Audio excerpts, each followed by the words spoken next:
Hello and welcome to Start the Beat with Sykes. My name is Sykes and this is my podcast. Before we get started, I just wanted to take a quick moment to thank everyone who checked out the last episode. If you're one of those people, I hope you enjoyed the conversation and thanks so much for coming back.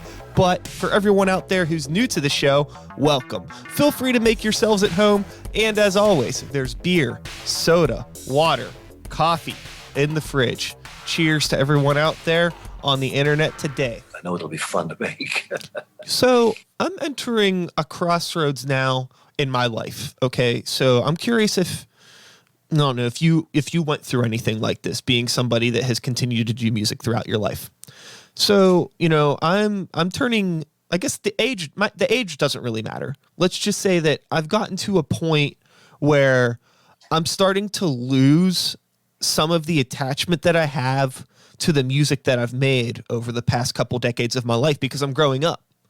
And I'm wondering, yourself, when you were in your 20s or 30s, could you have pictured yourself doing like a singer-songwriter acoustic type album? Or have you been surprised by the types of music that you've experimented and recorded as you've, gone through life? Yeah, no, not really. Like back to that review that accused or said car sickness, that every song is reinventing a genre or something. Because I've always liked experimental music, world music, folk music, Celtic music, primitive bluegrass, country and blues all at once. I never really understood where you could only like, people say they only like classic rock, which Sure. I don't like at all, actually. But I think not being aware of the vastness, look at the records behind you. You obviously have a similar listening taste. Yeah. I would be very hard put just to only listen to folk music or only listen to 60s rock and roll or only listen to blues. I want it all. Yeah, I still scour the internet for, bizarre tapes from Africa or cassette tapes from Africa. If you're ever on that blog, it's just fabulous. Yeah. There's just great music out there. Yeah, I love listening to all kinds of music, and I always have. I grew up with like a very diverse taste in music because everybody in my family listened to wildly different things. Like my dad was into death metal and thrash metal, and my uncle loved Ella Fitzgerald and Aretha Franklin, and my uncle was there's no reason you can't like both. Exactly.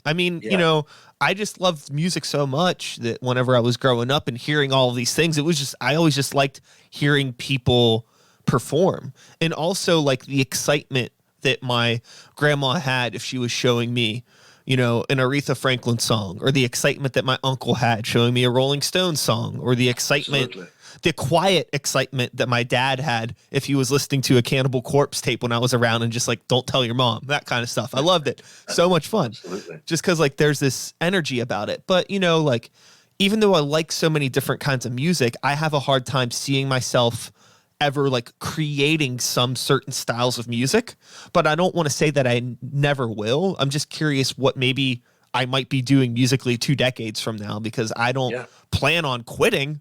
But I also don't see myself still making like heavy metal or hip hop or anything when I'm 55 years old. But maybe I will. I have no idea. Yeah. It's all open. They may invent some new instruments, or there may be some implant that you get where you can communicate with somebody in China and in Africa and hum at the same time. It's who knows? Yeah. What can go out there. But I say embrace it and learn from it. And two, with all that music, sometimes I used to go into restaurants and I programmed when I was in Philly for a while. I got hired to do it. The people would play, death metal at 3 p.m. And I'm like, no, that's Ella Fitzgerald. You need the death metal thing, maybe after 10. Somehow you don't have to have loud rock and roll for breakfast. Sure. Unless you want, of course. But most of us don't in restaurants. And I like to kind of ease into that. So I came up with this idea of programming for different times of the day, different kinds of emotions that go with that.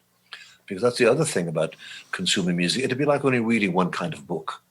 That wouldn't really be good for us, I think. And I like to read a vast different styles of literature. Yeah. And the same with films. Why stop at this little narrow sliver of what's available? It's almost the same with food too. I think that's why we literally have a breakfast, lunch, and dinner menu, right?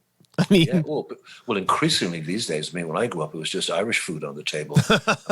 We came to America, and there was I guess Chinese, that is Greek, probably more of an American thing. That's yeah. You're and probably Moroccan, and it was wonderful. And big cities are great for that. And Pittsburgh increasingly is great for that. I went to a place down in Smallman Street where I used to have a studio upstairs, and you could order from like 10 different places, but you eat it all there. For yeah. nothing. The It was Smallman really Galley. great. Next to Pamela's. Yeah.